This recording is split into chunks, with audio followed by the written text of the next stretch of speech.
The scholar's capture. Dr. Samira Patel stood at her office window in the International Xenolinguistics Institute, watching the sunset paint Mumbai's skyline in hues of orange and purple.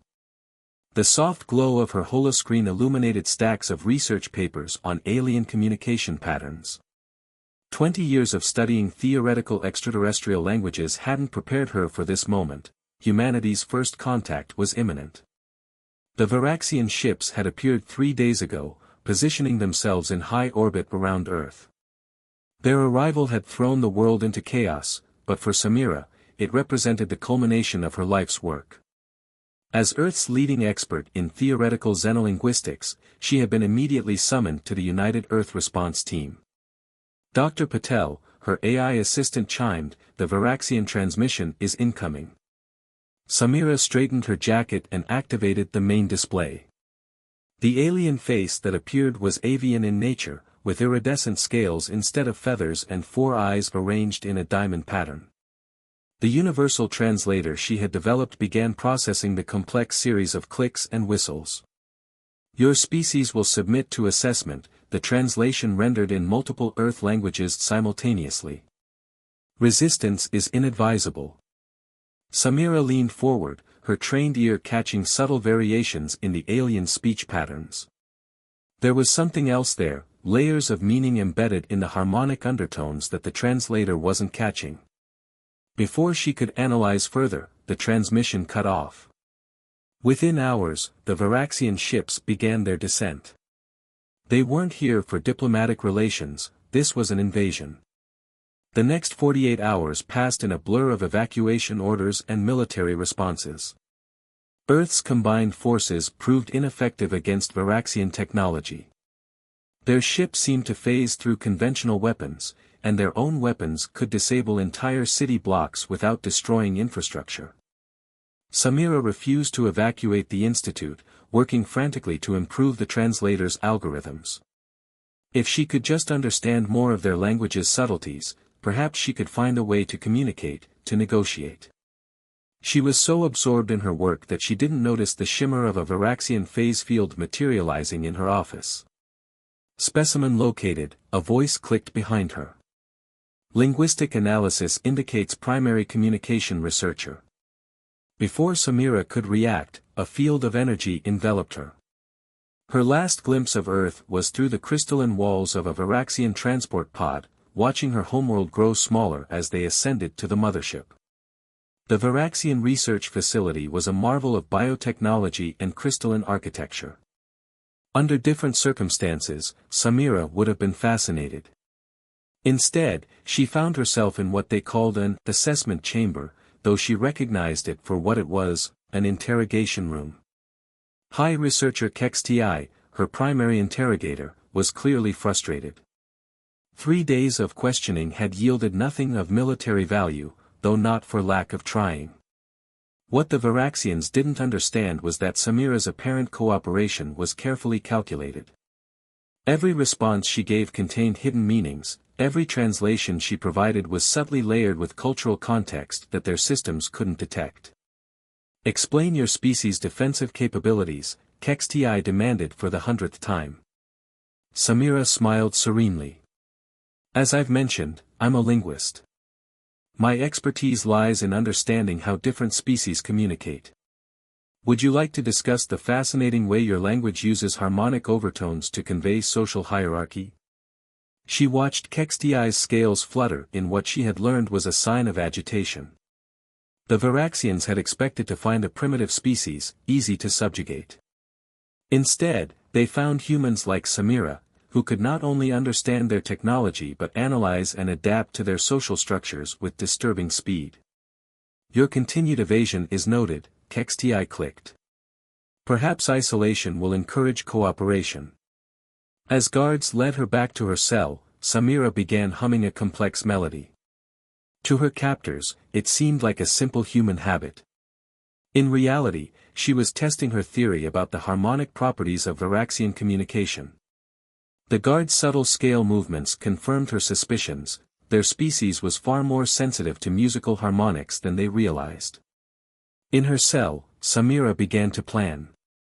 The Varaxians had made a crucial mistake. They had given a linguist unrestricted access to their language. They assumed that understanding words was the same as understanding communication. But Samira knew better. In every civilization, language was more than just words, it was culture, context, and power. As she drifted off to sleep, Samira smiled. The Varaxians wanted Earth's military secrets, but they were about to learn that the human mind was the most powerful weapon of all. Mind games. The Varaxian mothership's research wing hummed with an ever-present crystalline resonance that most species found soothing. Most species, but not Samira. After 3 weeks of captivity, she had learned to detect the subtle variations in these harmonics. They weren't just ambient noise, but a ship-wide communication system hiding in plain sight. High researcher Kexti studied the human before him with all 4 eyes, his scaled crest rippling with frustration. The prisoner sat calmly, hands folded, wearing the same enigmatic smile she'd had since her capture. Today's interrogation had gone like all the others. The human answered every question with seemingly helpful responses that, upon analysis, revealed absolutely nothing of tactical value. Your species' resilience is remarkable, Kexti clicked, the translator rendering his words into Earth standard. But ultimately futile. We have conquered 12 systems. Earth will be the 13th. 13 is an interesting number in human culture, Samira replied, her voice taking on the tone of a university lecturer. In some societies it's considered unlucky. In others, it represents transformation and rebirth. The ancient Aztecs, for instance, considered 13 to be a sacred number representing the levels of the upper world. Kexti's scales darkened, a sign of annoyance that Samira had carefully catalogued. Like all her responses, this one was crafted to seem like scholarly rambling while planting subtle seeds. The mention of multiple interpretations of the same concept, the reference to ancient human civilizations, the implication of higher planes of existence, all calculated to make the Varaxians question their assumptions about human complexity. Enough cultural anthropology, Kexti snapped. Tell us about Earth's orbital defense systems. The word defense has fascinating etymological roots, Samira began, watching Kexti's secondary eyes twitch. It comes from the Latin defendere, to ward off, protect. But protection can take many forms, can't it? Like how your ship's harmonic resonance protects you by maintaining unified communication. The statement was casual, but its effect was immediate. Kexti's scales flattened against his skull, a sign of alarm she hadn't seen before. It confirmed her theory, the Varaxians didn't realize humans could detect the subtleties in their ship-wide harmonic language. You will be returned to your cell, Kexti announced abruptly. Tomorrow we begin physical stress testing. As the guards led her away, Samira began humming what seemed like a random Earth melody. But embedded within it were harmonic overtones that she knew would resonate with the Varaxian communication frequencies. To most of the crew, it would register as background noise. But to the more sensitive among them, it would carry a subtle message: nothing is as simple as it seems. In her cell, Samira continued her work. The Varaxians had provided her with basic entertainment and research materials, believing them harmless. They didn't understand that to a xenolinguist, everything was data. Every interaction with her guards, every meal delivery, every routine scan, all of it helped her build a more complete picture of Varaxian society. She had already identified 3 distinct social castes based on scale coloration patterns. The warriors, like her guards, displayed prominent red and gold markings. The researchers, like Kexti, had blue and silver patterns. But most interesting were the rare individuals with green and white scales, the administrative caste, who seemed to hold real power despite their smaller numbers. Samira spent her nights mapping these social structures, creating a complex web of relationships and hierarchies. The Varaxians thought they were studying her, but she was studying them far more effectively. Their greatest weakness was their absolute certainty in their own superiority. It never occurred to them that their prisoner might understand their society better than they understood hers. The next morning, when the guards came to escort her to the stress testing chamber, Samira was ready. She had prepared a series of seemingly innocuous comments, each carefully crafted to exploit the subtle power dynamics she had observed. As they walked through the crystalline corridors, she began her counterinterrogation. "Your scale patterns are particularly impressive," she said to the senior guard, using harmonic undertones that subtly mimicked administrative caste speech patterns. "They remind me of High Administrator Vexcar's colors." The guard's step faltered slightly, exactly the reaction she'd anticipated. She had never actually seen High Administrator Vexcar, but she had deduced their existence from overheard conversations and social cues. The guard's reaction confirmed both the administrator's importance and the accuracy of her social mapping. By the time they reached the testing chamber, Samira had dropped 3 more seemingly innocent comments, each one carefully designed to create uncertainty about exactly how much she knew about Varaxian power structures. She saw the guards exchange worried glances as they secured her to the testing apparatus. Kextier entered, followed by a new observer, a green and white scaled administrator. Samira allowed herself a small smile. The game was becoming more interesting. "Begin the physical stress assessment," Kextier ordered, but there was a new note of uncertainty in his harmonic undertones. As the first wave of discomfort hit her, Samira began reciting what appeared to be a human calming mantra.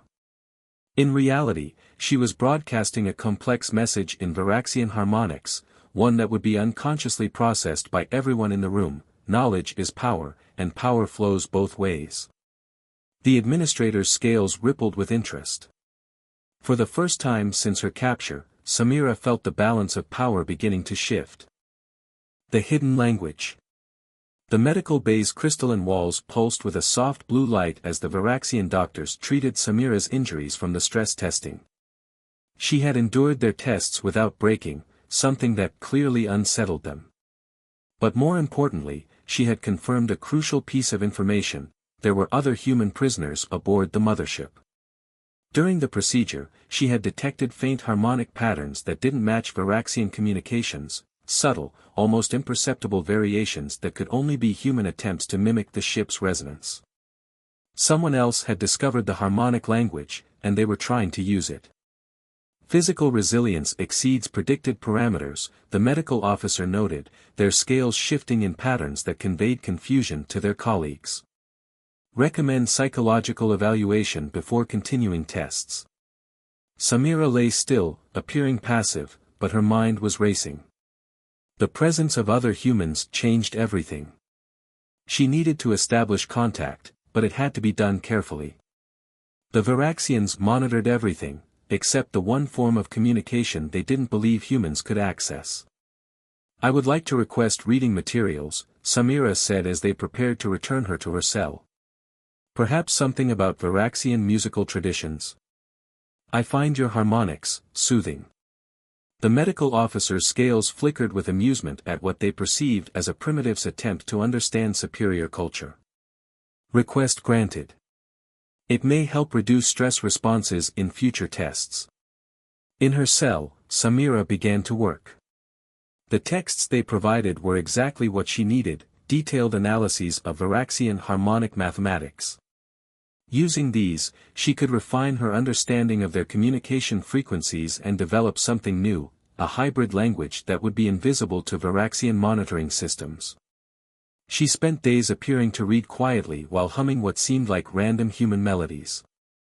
In reality, she was broadcasting a carefully structured message, repeating it at regular intervals: humans who hear this, respond with prime numbers. On the 4th day, she heard it, a faint harmonic pattern repeating the first 5 prime numbers. The response came from somewhere 3 levels below her cell. Now she knew where to direct her messages. "I am Dr. Samira Patel, xenolinguist," she broadcast during her next reading session. "Identify yourself using ship's background harmonics." Hours later, the response came: Dr. Raj Sharma, quantum physicist, Mumbai Institute of Technology. Following his signature were 2 more, Dr. June Park, xenobiologist, and Dr. Fatima Al-Rashid, anthropologist. 3 other prisoners, all scientists. The Varaxians hadn't just randomly captured humans, they had specifically targeted Earth's leading researchers. This wasn't just an invasion, it was an intelligence-gathering operation. Over the next few days, Samira refined their hidden communication system. She taught the others how to layer their messages within the ship's natural resonance, using mathematical patterns that the Varaxians would interpret as normal harmonics fluctuations. They shared information about their interrogations, their observations of Varaxian society, and their understanding of the ship's technology. During her next interrogation session, Samira noticed something different. High researcher XTI was accompanied by 3 members of the administrative caste, their green and white scales gleaming under the crystalline lights. "Your species continues to surprise us," one administrator said, their harmonics carrying undertones of both concern and curiosity. "We have detected unusual patterns in the ship's resonance matrix." Samira kept her expression neutral, but internally, she smiled. They had detected the changes but didn't understand their significance. It was time to push harder. "Patterns are fundamental to understanding," she replied, carefully modulating her voice to produce specific harmonic overtones. "Like the patterns that distinguish your administrative caste from others. Fascinating how your society maintains order through harmonic hierarchies." The administrators exchanged glances, their scales shifting in complex patterns that conveyed alarm. They hadn't taught her about caste harmonics. They hadn't taught her about their social hierarchies at all. Yet somehow, this human had decoded their most fundamental social structures. "How many of our systems have you decoded?" XTI demanded, dropping the pretense of a casual interrogation. "Systems?" Samira raised an eyebrow. "I'm simply an interested scholar, studying a fascinating civilization." "Isn't that why you brought us here? To study and learn from each other?" Her emphasis on us was subtle but clear. She watched the administrator's scales flutter as they processed her implicit confirmation that she knew about the other prisoners. But more importantly, she had just reframed their entire relationship, from captors and prisoner to mutual researchers. That evening, the hidden network was buzzing with activity. Dr. Park had discovered that the ship's biological components responded to specific harmonic frequencies. Dr. Sharma had mapped the quantum resonance patterns that powered their phase technology. Dr. Al-Rashid had identified key vulnerabilities in their social structure. As Samira lay in her cell, listening to the complex symphony of hidden messages flowing through the ship's crystalline walls, she felt a surge of pride in human ingenuity. The Varaxians had thought they were capturing simple test subjects.